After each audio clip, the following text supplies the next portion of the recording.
प्रभु का हम धन्यवाद करते हैं सुंदर पल के लिए, सुंदर घड़ी के लिए कि परमेश्वर ने ये समय को हमारी जिंदगी में जोड़ा है। हालेलुया। हम बहुत ही सौभाग्यशाली लोग हैं जो परमेश्वर की मंडली में जीवित और जीते के बीच में पाए जाते हैं।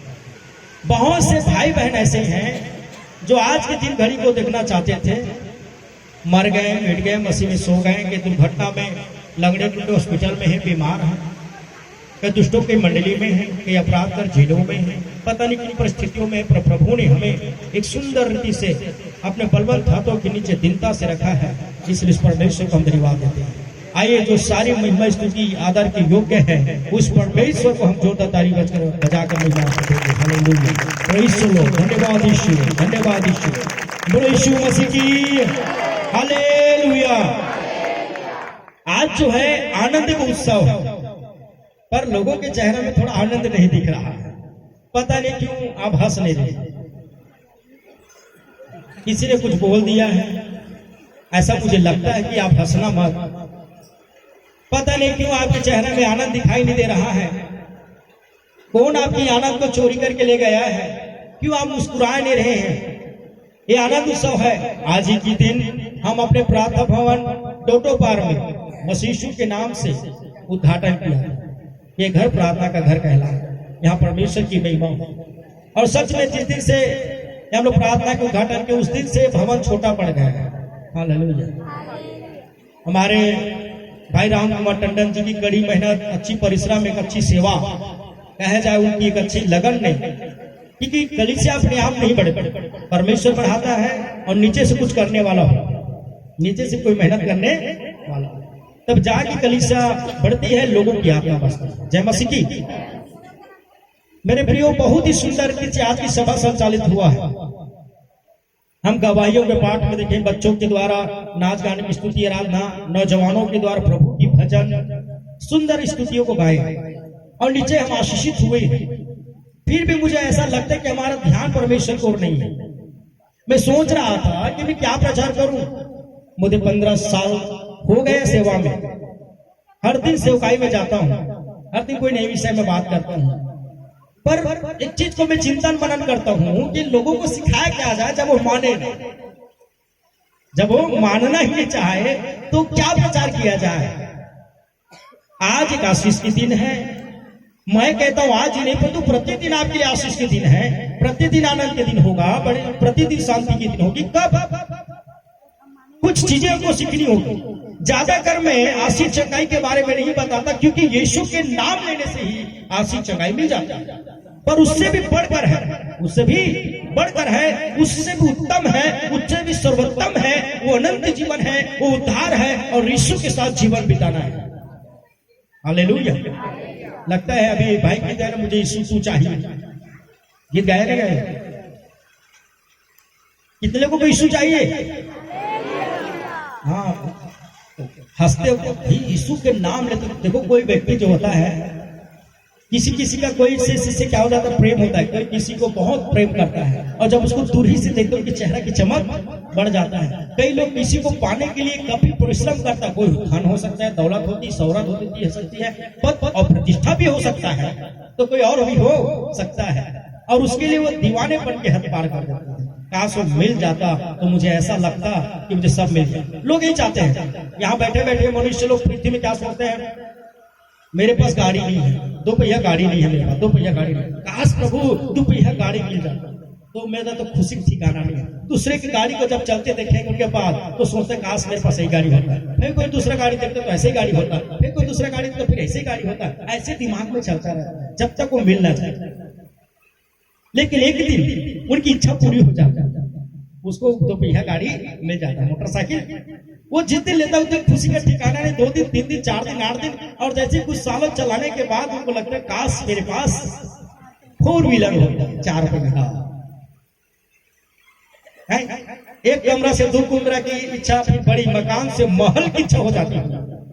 ये पृथ्वी में आपकी इच्छा पूरा नहीं हो सकता। ये पृथ्वी की सारी आशीष अधूरा है, सारे प्रदान अधूरा है, हर एक चीज अधूरा है, यहाँ के आनंद शांति अधूरा है जब तक सर्वशक्तिमान यीशु मसीह के साथ हमारा जिंदगी नहीं जुड़ जाता, तब तक सब कुछ अधूरा है। हालेलुया। बोलो यीशु मसीह की। इसलिए अगर आज आप सुनना चाहेंगे, आज परमेश्वर के वचन को आदर देना चाहेंगे,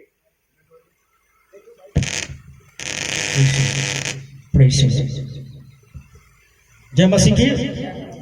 ज्यादा लोग आए हैं, माइक की जरूरत पड़ देगा, इसलिए थोड़ा देखिए बीच बीच में ऊँ ना करे। ज्यादा ऊँ करने से लोग क्या हो जाते हैं, ध्यान भटक जाते हैं। नहीं, और सबका ध्यान किस पर लगा रहे हैं, बोलो ना जी, जोर से बोलो। हाँ, कई लोग भोजन पर लिखा है, बोल रहा है, कोई भोजन पर बोल रहा है। कितने को भोजन पर ध्यान लगा रहा है? पहले वचन या पहले भोजन? हुआ अभी भजन, अब ले लो वचन, फिर आखिर में मिलेगा भोजन। सही बात है जी। संसार के लोग क्या करते हैं, पहले भोजन फिर भजन, तो भोजन के बाद भजन नहीं होता। क्या होता है? सीधा नींद, सोएंगे, ऊँघाएंगे, उसका ध्यान भोजन पर नहीं रहेगा। हालेलुया। तो थोड़ा समय मैं आज आपको बीच में बताना चाहता हूं एक व्यक्ति के बारे में जो बहुत ही आशीषित व्यक्ति है, आनंदित व्यक्ति है। बस छेड़ मत रहा, मैं खुश हूं उसका बात, तू खुश हो, ठीक है? हालेलुया, जय मसीह की। ज्यादा छेड़ छाड़ देवे ना काबर ध्यान भटक दे, और ध्यान भटके तो हम सब तू चल देखो है नहीं, देखा लम्बा छेड़ देते। जय मसीह की। आज का में ठोकर हासी से मन ने जानो मानो मुंह काल में ये लगा दृश्य नहीं कहीं कुछ विज्ञापन नहीं देते जी, मुंह चटकाए वाला। हाँ, उसने सबके मुंह चटके रही से तक जन हासा तक नहीं ना, दतवन खसकावे नहीं, हासी तक पड़ोसी पता चल जाई, दतवन खसकाए नहीं हो आज, तब वो नहीं हासा, वही समस्या है। क्या कर हम छत्तीसगढ़ी हम मन के, मैं जाना था सब दतवन घसा तो आज को दतवन के जमाना नहीं रे भैया। अभी दुनिया के मन का हाथ है, हर चीज ला है। इंडिया अच्छा नहीं लगा, भारत अच्छा अच्छे का हाथ तो दतवन लग घसा ना, बरस लखा पर घसा, वो तो विदेश के। हालेलुया, जय मसीह की। तो मेरे प्रियो, हमारी जिंदगी में सबसे महत्वपूर्ण चीज क्या है, कब परमेश्वर हमारे जीवन से प्रसन्न होता है, ये हमको ध्यान लगाना चाहिए कि लोग हमसे प्रसन्न है या नहीं। ये इंपॉर्टेंट नहीं है, ये इंपॉर्टेंट है कि परमेश्वर हमसे प्रसन्न है या नहीं। स्वर्गदूत लोग जब भजन गा रहे थे, जब यीशु मसीह का जन्म हुआ, लूका सुसमाचार में जब आप जाओगे, मैं थोड़ा सा चाहता हूं कि वहां पर आपका थोड़ा सा ध्यान लग जाए। एक वचन आप पढ़िएगा, क्या लिखा है वहां पर लूका सुसमाचार में, और 2 अध्याय के पद 14 में लिखा है। मैं आपके लिए पढ़ देता हूं क्योंकि मेरे पढ़ने से अच्छा होगा, क्योंकि मैं माइक पकड़ा हुआ हूं। आकाश में परमेश्वर की महिमा और पृथ्वी पर उन मनुष्य में जिनसे वह प्रसन्न है शांति हो। हालेलुया। आकाश में किसकी महिमा? परमेश्वर की महिमा। और पृथ्वी में वह मनुष्य जिससे परमेश्वर प्रसन्न है उसे क्या हो? शांति हो। सभी को शांति नहीं मिलता सर, समझ आ गया? इस पृथ्वी में सभी को शांति नहीं मिल सकता, उसे मिलेगा जिससे परमेश्वर प्रसन्न है। हालेलुया। अब देखिए मेरे प्रियो, क्या आपकी जिंदगी से परमेश्वर प्रसन्न है? कोई हाँ या ना बोल सकते हाथ उठाकर? कोई नहीं कह सकता कि मेरे जीवन से प्रसन्न है। क्यों? क्या प्रभु चाहता है ऐसा जीवन जी रहे हैं? क्या परमेश्वर आपकी तारीफ कर सकता है ऐसा आपकी मसीह जिंदगी है जिस दिन से प्रभु को पाया है? हाँ, अगर आप प्रभु को नहीं जानते तो आप जरूर अज्ञानता में हैं और आप जरूर पाप कर रहे हैं। लेकिन कितने भाई बहन हैं जो अपने आप को 10 साल 20 साल 25 साल के अच्छी विश्वासी का दावा करता है? हो सकता है आप इतने साल के विश्वासी हैं और अपने आप को विश्वासी कहते हैं, लेकिन प्रभु आपको अपना विश्वासी नहीं कहते। प्रभु में आने के बावजूद भी आज भी हमारे जीवन सुधरा नहीं है, बदला नहीं है, परिवर्तन नहीं आया है। तो मेरे प्रियो, कौन आपकी गवाही दे? मैं आज आपके बारे आप लोगों के बीच में एक संदेश देता हूं, गवाही की। क्या कहा? हमारी मसीह लोगों का गवाही कैसे होना चाहिए। ये सत्य है और सत्य है कि प्रभु यीशु में सारी बीमारी से चंगा करता है। इसके छोड़े भी यीशु मसीह हमारी जिंदगी को संवार देता है। लोग हमारी गवाही देना चाहिए, हमारी पड़ोसी हमारी गवाही देना चाहिए, हमारे गांव हमारी गवाही देना चाहिए। इस सच में यह व्यक्ति प्रभु को पाने के बाद उनकी जिंदगी में क्या गया है? एक अद्भुत बदलाव आया। हालेलुया। हम अपनी गवाही देते हैं, हमारी जीवन की गवाही क्या है? प्रभु यीशु मसीह एक अपने प्रभु के दास का वो गवाही देता है। अय्यूब की किताब में लिखा है, ध्यान से सुनेंगे, उसके जीवन से प्रभु इतना प्रसन्न था कि वो स्वयं गवाही देता है। और लिखा है, जब अय्यूब की किताब 1 अध्याय और उनके 1 पद में पढ़ोगे, लिखा है, उस देश में अय्यूब नामक एक मनुष्य था। अय्यूब नामक, वह खरा और सीधा था और परमेश्वर का भय मानता और बुराई से दूर रहता था। हालेलुया। कैसा व्यक्ति है ये? खरा, सीधा, परमेश्वर का भय मानने वाला और बुराई से अलग रहता। हालेलुया। हमारे बीच में कोई है खरा, सीधा, परमेश्वर का भय मानने वाला और बुराई से दूर रहने वाला? जय मसीह की। कितने भाई बहन हैं जो आज पहली बार आए, जो मतलब पहली बार आप संगति में हैं, विश्वासी नहीं, प्रथम बार आप संगति में? कोई है? हाथ उठाइए। ठीक है, तो चलो, मुझे खुशी है। प्रभु आप लोग आशीष दे, मैं आपका स्वागत करता हूँ। बाकी सब प्राचीन विश्वासी अच्छे से मजबूत है ना? तो कृपया सुनिए, क्या परमेश्वर आपके बारे में बोल सकता है? खरा, ये मेरे प्रभु के दास, ये मेरा बेटा खरा है, सीधा है, मेरा भय मानता है, बुराई से दूर रहता है। क्या आप प्रभु में आने के बाद ये गवाही लोगों तक पहुंच पा रहे हैं? हम किस तरह से विश्वासी हैं मेरे प्रियो? इतने समय में आ रहे हैं हम। आज मैं सोचता हूं कि ऐसे बहुत से विश्वासी भाई बहन हैं जो बराबर रविवार की आराधना सभा में भी शामिल नहीं हो पाते। मैं कल रविवार को प्रचार कर रहा था, क्यों लोग परमेश्वर के भवन नहीं आ पा रहे हैं, क्यों परमेश्वर की संगति में नहीं बैठ पा रहे हैं? मैंने बताया, पाप, मनुष्य की पाप परमेश्वर की संगति से दूर कर देता है, उनके भवन से। मैंने बताया कि मनुष्य के पाप मनुष्य को शर्मिंदा कर देता है। मैंने बताया, मनुष्य के पाप उनके जीवन में दुख और दंड लाने का कारण आदम हवा से मैंने बताया, और आज मैं फिर से बताता हूं, आदम हवा को जब परमेश्वर ने बनाया मेरे प्रिय भाई बहनों, कि बहुत ही सुंदर और बहुत ही आशीषित पृथ्वी का पहला स्त्री और पुरुष थी। उसके लिए एक वदन की वाटिका बनाई, बहुत ही खूबसूरत वाटिका था। उस वदन की वाटिका में हर प्रकार के वृक्ष और हर सुंदर फल थे, फूल थे।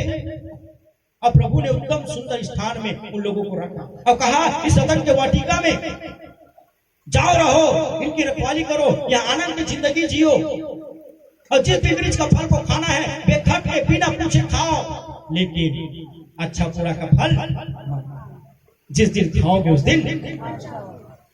अब पता नहीं आदम हवा उस वाटिका में इतने पेड़ थे, एक से बढ़ के एक, चीता, सेब, मुसब्बी, संतरा, केला, अटर्रा, नींबू, बोई, खीरा, हर प्रकार का फल था। उसे छोड़ के पता नहीं अच्छा बुरा के फल में उसमें क्या था, उसने खा लिया। उसने केवल खाया नहीं, परमेश्वर की आज्ञा को तोड़ा, परमेश्वर के विरुद्ध में पाप किया। और जानते हो, बिना मेहनत के, बिना पसीना बहाए आदम हवा फोकट में खाते थे। जैसे ही परमेश्वर की आज्ञा को तोड़ा, उन पर श्राप आ गई। अब कहा, तुम पसीना बहाओगे तब रोटी खाओगे।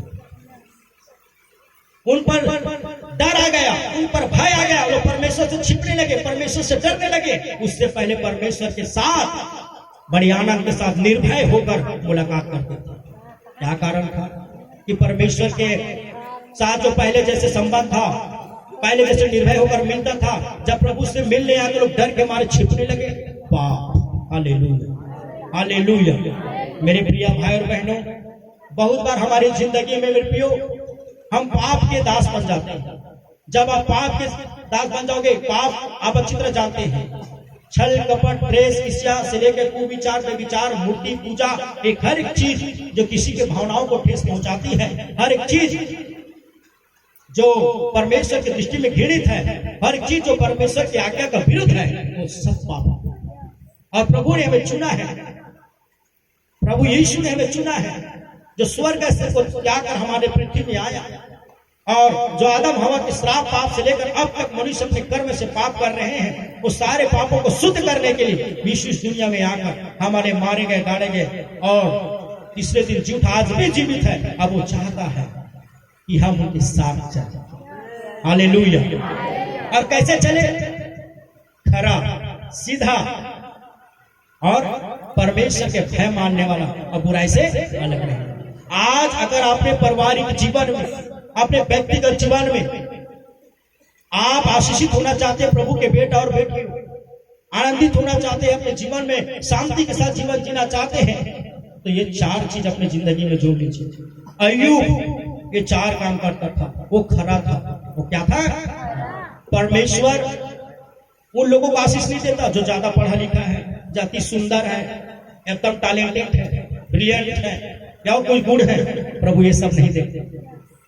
आप में हो सकता है दूसरे के समान पढ़े लिखे नहीं होंगे, दूसरे के समान आपका रंग रूप नहीं होगा, कद ऊंचाई नहीं होगा। इस संसार के लोग नौकरी उन्हें देता है जो सबसे टॉप एंड पे क्या होता है, टैलेंटेड व्यक्ति है, ताकतवर व्यक्ति है, बुद्धिमान है, बुद्धिजीवी है।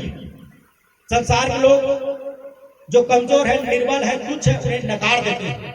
बीमार कमजोर को कभी सिलेक्ट प्रभु ये नहीं देखता कि आपकी शरीर कैसा है, आपकी बुद्धि कैसी है, आपके पास धन है या दौलत है, नहीं घर बनाया है, क्या चाहता है। प्रभु देखता ही है कि आपका मन परमेश्वर के प्रति कैसा है, आपका समर्पण परमेश्वर के प्रति कैसा है, आप किस मन के साथ प्रभु के पास आते हैं, किस विचार के साथ प्रभु के पास आते हैं। ये परमेश्वर है। आप केवल अय्यूब के बारे में नहीं देखते हैं, अय्यूब के बारे में जब पढ़ोगे तो प्रभु ने ऊंच देश का सबसे बड़ा धनी व्यक्ति बनाया। हालेलुया। ऊंच देश में सबसे बड़ा धनी व्यक्ति मानना पड़े, एक देश का धनी व्यक्ति, इतना बड़ा बात है उस देश में, और उसके पास कोई चीज की कमी नहीं है। वो देश का सबसे बड़ा धनी है, उनके पास अच्छी पत्नी है, 7 बेटे 3 बेटी है, 700 भेड़ बकरियां हैं, कई नौकर चौकर है, कोई चीज का कमी नहीं है। ज्यादातर धनी व्यक्ति लोग परमेश्वर को नहीं मानते, उनको प्रभु की जरूरत नहीं होता, उनका सोच होती है। वो सोचता है कि मैं अपना सारा समस्या का समाधान अपने पैसा से चुटकी में कर लूंगा। इसलिए बाइबल में लिखा भी, प्रभु ने कहा धनी व्यक्ति का परमेश्वर के राज्य में जाना कठिन बात है। हालेलुया। क्योंकि वो धन को ही अपना ईश्वर मानता है।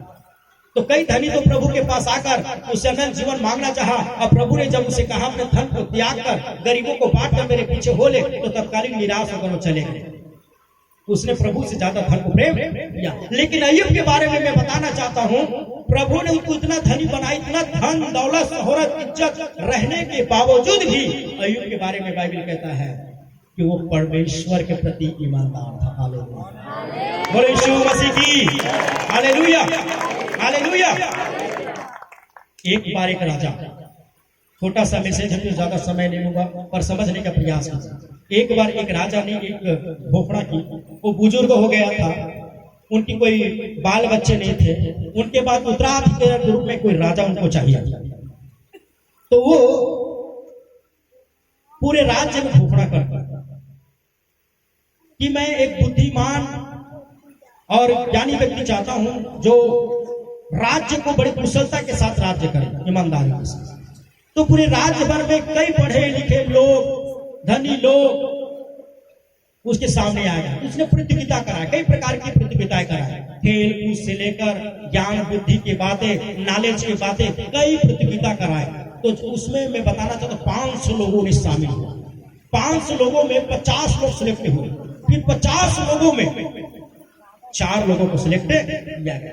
अब वो 4 लोगों को राजा के सामने लाए गए। राजा साहब, आपकी सारी प्रतियोगिता में ये 4 लोगों ने सफल हुआ है। अब 4 लोगों में एक व्यक्ति को क्या करना, उत्तराधिकारी के रूप में आपको राजा बनाना। तो राजा ने कहा एक आखिरी परीक्षा लूंगा चारों से, उसके बाद तुम लोग क्या हो जाएंगे फाइनल। तो चारों का चारों बोले आप लोग रेडी हैं? हाँ रेडी। वो चारों में एक परिवार ऐसे, एक लड़का एक ऐसा था जब तक निर्धन परिवार से ताल्लुकात था, गरीब परिवार से। तो चारों राजा ने कहा मंत्री को बुलाए, बोले सभी को एक एक बोरा धान देते, बीजा का धान का बोरा देते, और चारों के तक बोरा धान दिया। फिर बोला अब आप लोगों के पास 4 महीना है फसल करने के लिए, तुम फसल करो और खेती किसानी करने के बाद मेरे पास आओ। जो लोग सबसे ज्यादा फसल में से बोरा धान लेकर आएगा उसे राजा बना दो। चारों का चारों को एक एक बोरा धान दिया, सबको बराबर धान दिया। चारों के चारों चले गए, खेती किसानी करने में लग गए, लगन मेहनत के साथ जैसे भी वो लग गए। 4 महीना बीत गया। 4 महीना बीतने के बाद जो दिन तारीख नियुक्त किया गया था कि राजा के सामने अपने प्राप्त किया गया फसल के धान को लेकर आना है, सबको बराबर जमीन भी दिया गया, 2-2 एकड़ जमीन भी बराबर दिया। भाई बोने के लिए जमीन भी तो होना चाहिए। समय आ गया, नित्य समय थे, अब आप पहुंचे। एक दिन पहले जो निर्धन लड़का था उनको भी अपने पहले से ईमानदारी से वहां तक पहुंचा था और एक बोरा धान उनको भी मिला था। उसने बहुत मेहनत किया 2 एकड़ जमीन में। मैं बताना चाहता हूं अति मेहनत किया उसने लगन के साथ, जितने खातून बकरे जो डालना रहता सब कुछ किए, लेकिन उसका धान एक भी दाना नहीं हुआ, सब के सब सड़ गए, एक भी फसल प्राप्त नहीं हुआ। ये बहुत ही दुखी निराश हताश हो, इतना मेहनत करने के बाद मुझे कुछ नहीं मिला। वो अपने माँ के पास जाकर बोलने लगे, क्योंकि वो विश्वासी परिवार थे। अपने माँ के पास जाकर बोला, माता जी मैं राजा के पास जाना नहीं चाहता। क्यों? मैंने इतना कड़ा मेहनत किया, 4 महीने 120 दिन में माता जी, माँ हर प्रकार का मैं जो करना चाहिए उतना मैं मेहनत उसमें किया हूँ, मिट्टी के साथ मिट्टी में मिल गया, इतना मेहनत मैंने किया, उसके बावजूद मुझे कोई भी फसल मेरे हाथ में नहीं आया। मैं बहुत दुखी हूँ, मैं किस नजर के साथ राजा के सामने जाकर खड़ा हूँ, मैं तो यूं कि मैं तो ऐसा ही हार चुका हूँ। माँ ने जो आत्मिक थी, विश्वासी थी, उसने कहा, बेटा तूने मेहनत किया है, तू मेहनत नहीं किया रहता तो दुखी, तूने मेहनत किया, अगर तुम्हें कुछ नहीं मिला तो कोई बात नहीं, एक काम कर, जो कुछ तेरे साथ घटा है वो ईमानदारी के साथ राजा को बता दे, बाकी निर्णय उनके हाथ में। तो चला गया। अब चारों के चारों नियुक्त दिन आ गए मेरे प्रियो, चारों के चारों खड़ा हो गया, चारों के चारों कैसे पूछा गया, सब के सब चारों के चारों अपने अपने गाड़ी में भरकर जो प्राप्त किए गए थे धान को बोरा बोरा लेकर पहुंच गए और चारों के चारों खड़ा हो गए। पहला से पूछा, कितना बोरा धान पाए हो? 40 बोरा। राजा बोला, बहुत अच्छा है, तुम बताओ। 60 बोरा। ओ वेरी गुड। तीसरा को पूछे, तुम बताओ। मेरा 80 बोरा कीन कर देख लो। और कोई 40, कोई 60, कोई 80 बोरा धान लेकर वहां पर खड़ा हो। आप बताओ। अब वो निर्धन व्यक्ति वो सर झुका है रोते हुए, ऐसे तुम कुछ नहीं बोल रहे हो, क्या बात है तुम कुछ नहीं लाए? राजा साहब मुझे क्षमा कीजिए, मैं विश्वास होकर नहीं निकल पाया, मेहनत करने के लिए तो मैंने कड़ी मेहनत की हो, लगन के साथ 120 दिन तक मेहनत किया राजा साहब, पता नहीं क्या कारण है, क्या मुझे किसी करने नहीं आया, मुझे एक भी फसल नहीं मिला, मैं हार के आ गया, मेरे पास कुछ नहीं है, बस मैं हूं और मैं हार मान लेता। अब दुखी होकर रोते हुए वो तुरंत वहां से वो जाने लगे। अब मैं जा रहा हूं राजा साहब, मुझे कुछ नहीं। राजा साहब ने थोड़ी देर शांत रहने के बाद बोले, ए लड़का इधर इधर, तुम खड़ा हो।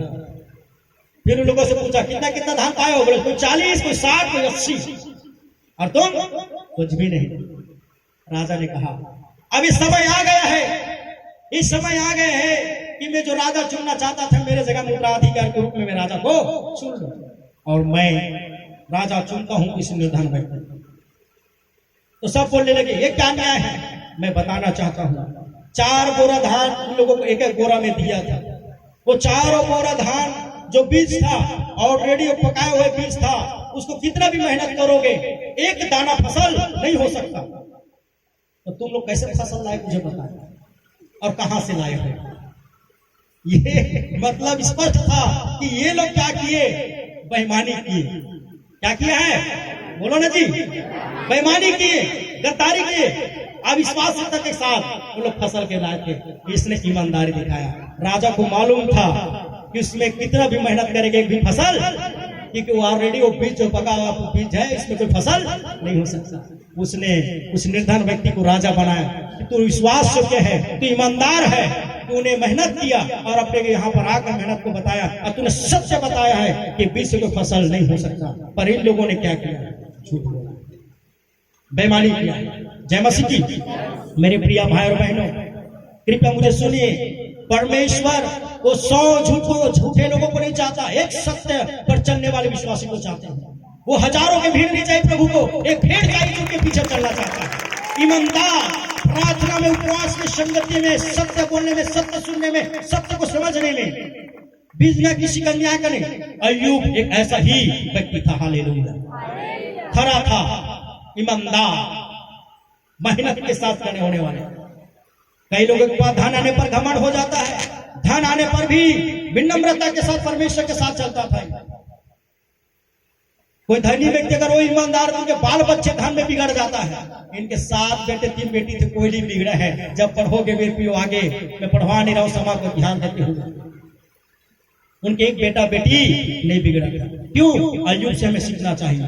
अय्यूब एक ईमानदार, परमेश्वर के दास के साथ साथ एक अच्छा पिता, अपने बच्चों के साथ प्रतिदिन प्रार्थना करते हैं। कितने विश्वासी भाई बहन हैं जो चर्च में आता है, चर्च में ही प्रार्थना करते हो, घर में जाकर वो प्रार्थना नहीं करते, अपने पत्नी, अपने बच्चे, अपने परिवार के लिए प्रार्थना नहीं करते, घर में कोई प्रार्थना नहीं करते। जब विपत्ति आएगा, कोई तकलीफ आएगी, तब वो प्रार्थना करेगा। अय्यूब के बारे में क्या लिखा है जानते हो? अय्यूब के बारे में बाइबल बताती है कि ये अपने बच्चों के लिए प्रार्थना करता था, यहाँ तक कि मेरे बच्चों को पाप किया होगा करके अपने बच्चों के बदले भेंट और बलिदान भी चढ़ाया करता था। अगर कोई गलती किया होगा प्रभु, तो मेरे बच्चा ऐसा गलती ना करे। एक अच्छा पिता अपने बच्चों को सही मार्ग में चलाता है। आज हम कितना भी बड़ा विश्वासी क्यों न हो, हम अपने परिवार को अरेंजमेंट करना चाहिए। ये प्रार्थना ही है, ये प्रार्थना ही है जिसमें परिवार का निर्माण हो सकता है। एक परमेश्वर ही है जिसके साथ जुड़ने से हमारे परिवार का निर्माण हो सकता है। जिस परिवार में परमेश्वर नहीं है, वो परिवार में कभी शांति नहीं होता। आदम हवा के बीच में तक, जब तक परमेश्वर के साथ संबंध था, आदम हवा कभी लड़े नहीं, कभी दोष नहीं लगाए, कभी छिपे नहीं, कभी डरे नहीं, कभी घबराए नहीं, निश्चिंत होकर खाते पीते आनंद के साथ थे। जैसे लोग परमेश्वर की आज्ञा को तोड़े, परमेश्वर से दूर हो गए, श्रापित हो गए, मेहनत करके खाया करते थे, बड़ा दुख उठाना पड़ा, उनके बच्चे लोग बिगड़ गए। एक बच्चे ने अपने भाई का हत्या भी कर दिया। हालेलुया। जब परमेश्वर से अलग हो जाओगे, कुछ भी नहीं बच सकता। अच्छा धन, अच्छा दौलत, अच्छा पद, अच्छा प्रतिष्ठा, अच्छी शोहरत हो सकती है, लेकिन एक अच्छी संस्कार, एक अच्छी शिक्षा और प्रभु का सिर्फ शांति और आनंद केवल परमेश्वर और मसीह यीशु में मिलेगा। आमीन, हालेलुया। ये अय्यूब बिना लाभ के परमेश्वर की महिमा करने वाला है। अय्यूब खरा था, खरा बनी ईमानदार। आपको प्रभु ईमानदार है करके चुना है, आप ईमान मत बनिए।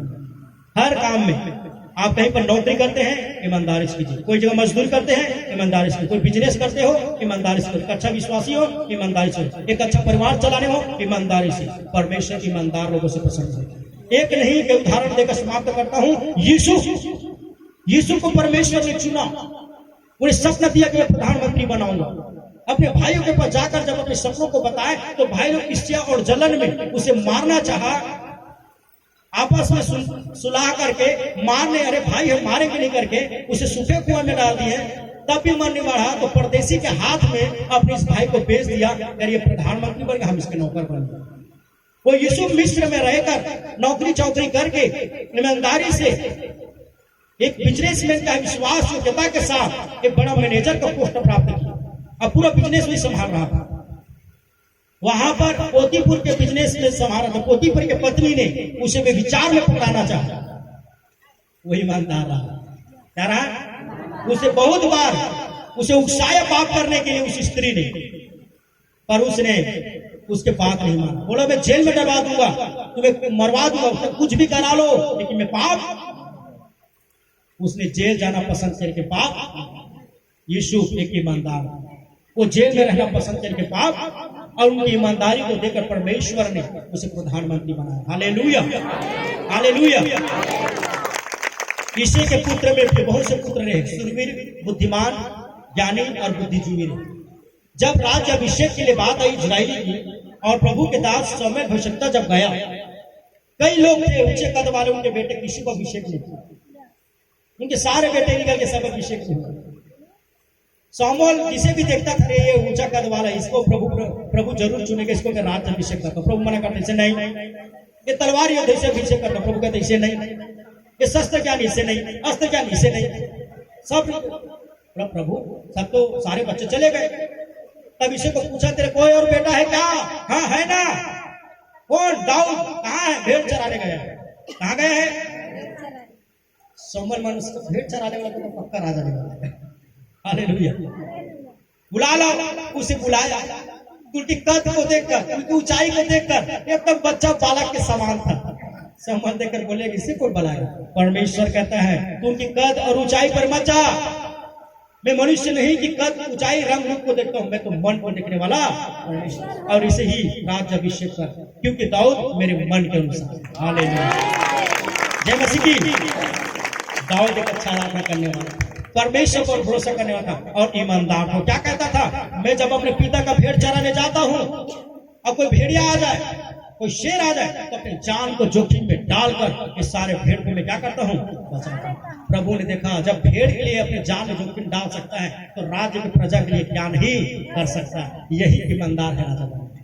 मेरे प्रिय भाई बहनों, देश में, दुनिया में एक पद, अच्छा पद कभी देता है परमेश्वर जब आप ईमानदार रहते हैं। आपके अंदर योग्यता होती है सेवकाई के लिए, उसी को प्रभु खड़ा करता है जिनके अंदर ईमानदारी है। तो ईमानदार है, हर बात में परमेश्वर को प्रसन्न करने वाला, प्रभु के हृदय को भा लेता है। ईमानदार वो खरा सीधा और परमेश्वर का भय मानने वाले और बुराई से अलग रहने वाले लोगों को ढूंढ रहा है और वो इसे इस्तेमाल करना चाहता है। और जितने प्रभु के साथ ईमानदारी के साथ रहेंगे, उतने ही ज्यादा परमेश्वर आपको क्या करेगा? आगे बढ़ाएगा। और दाऊद को देखते हो राजा बना, यूसुफ प्रधानमंत्री बना, अय्यूब उस देश का सबसे बड़ा धनी बना। हालेलुया। हम जिसके भी बारे में पढ़ते हैं, प्रभु विशेष आशीष को पाता है। पृथ्वी में भी बड़ा और स्वर्ग में भी बड़ा, और हमारे बाइबल में भी उनकी बड़ा गवाही को सुनते हैं। क्या आपके मेरे जीवन ऐसा है? हम तो यहाँ बड़े आनंद के साथ भूत के जैसे बैठे, बाहर गए तो भूत के जैसे हो जाते। यहाँ कितनी शालीनता और सभ्यता के साथ आप बैठे हुए हैं, बड़े ही आनंद के साथ आदर पूर्वक वचन को सुन। ऐसे ही घर में, परिवार में, सब जगह हम विनम्रता के साथ जीवन बिता, आनंद के साथ जीवन बिता। कि हमारी गवाही लोग देखे, ये बहुत ही गुस्सा करने वाली थी, बहुत चिड़चिड़ा था, बहुत गाली बकने वाला था, बहुत ऐसा करने वाला था, लेकिन जब से यीशु मसीह जाता वैसा हमारे लोग गवाही देते हैं। Hallelujah, hallelujah. परमेश्वरी लोगों के बारे में गवाही देता है। हम पढ़ते हैं तो अय्यूब के बारे में, जब हम पढ़ रहे हैं तो यूसुफ के बारे में जब हम पढ़ रहे हैं तो मेरे प्रियो, इन सारे परमेश्वर के दास के बारे में प्रभु गवाही देता है। हमें हमारे जीवन के लिए भी परमेश्वर गवाही दे, हमें ऐसा विश्वासी बनने की जरूरत है। हालेलुया, बोले यीशु मसीह की। तो आज मैं ज्यादा समय आप लोगों को नहीं लूंगा, मैं 4 बात बताऊंगा। ईमानदार रहो, सारी बातों में ईमानदार रहो। आपको जो भी काम मिला है, पढ़ने वाले बच्चे लोग पढ़ाई लिखाई में ईमानदार रहो। आप जो काम आपको मिला है, हम सबको जो काम मिला है, आप यह सोचकर कोई पाप मत कीजिए, कोई मुझे देख नहीं रहा है, कोई मेरे न्याय करने वाला नहीं है, ये बड़ी दुख की बात है। जय मसीह की। सब लोग यही सोचकर पाप करते नहीं, कोई मुझे देख नहीं रहा है करके। हमारा एक गीत है, फिर सब लोग काफी गाते हैं, उसमें बोलता हूँ कि कोई तो है हमें देख रहा है। चाहे हो अंधेर भैया, चाहे हो उजाला, और जो कुछ तूने वहां किया है यीशु ने लिख डाला। आप सोच रहे हैं अंधियार में कोई दिखाते, उजाला में कोई दिखाते करके हम कई गुनाह कर देते, पर कोई तो है देख रहे, कौन है? प्रभु यीशु मसीह। हालेलुया, वो न्याय करने वाला। और एक दिन तो खुल जाएगा रे भैया सब लोगों का खाता, मेरे यीशु के दरबार में सब लोगों का खाता। तेरा भी है खाता रे भैया, मेरा भी है खाता। समझ आ रही है? और चाहे कोई राजा रे भैया, चाहे कोई प्रजा, चाहे हो धनवान भैया, चाहे हो भिखारी, सबका न्याय करेगा यीशु एक दिन बारी बारी। चाहे वो विश्वासी हो, चाहे गैर विश्वासी हो, चाहे धनी हो, चाहे भिखारी हो, चाहे राजा हो, चाहे प्रजा। इसलिए जब प्रभु हमारे सामने न्याय केस करे, तब निर्दोष प्रभु के सामने खड़ा हो सके। इसलिए आपके जीवन में जितने किए गए गुनाह पाप आज के पश्चाताप करें और आज एक निर्णय ले, ये आशीष सभा में, ये आनंद सभा में, प्रभु मैं एक ईमानदार विश्वासी बनूं। हालेलुया। आपके पास अच्छा धन नहीं है तो कोई बात नहीं है, वो निर्धन व्यक्ति राजा क्यों चुना गया? उनकी ईमानदारी की वजह से। ईमानदार लोग को परमेश्वर चुनता है, हो सकता है आपके पास दूसरे के लोगों के समान बड़ी गाड़ी नहीं है, बड़ी मकान नहीं है और बड़े धन नहीं है, बड़ी कोई पद प्रतिष्ठा नहीं, कोई बात नहीं। आप एक अच्छा इंसान है, एक ईमानदार व्यक्ति है। परमेश्वर के लिए आप बहुत ही बड़ा व्यक्ति है। हालेलुया। परमेश्वर का चुने हुए लोग हैं, परमेश्वर आपसे प्रसन्न है, आपके जीवन में शांति आती है जब आप ईमानदारी के साथ प्रभु के साथ चलते हैं। जय मसीह की। तो मैं विश्वास करता हूँ इस संदेश आप लोगों के जीवन में काम किया है। परमेश्वर के छोटा सा संदेश के द्वारा हम सबको बहुत ऐसे आशीषित करें। हालेलुया। बोलो यीशु मसीह की।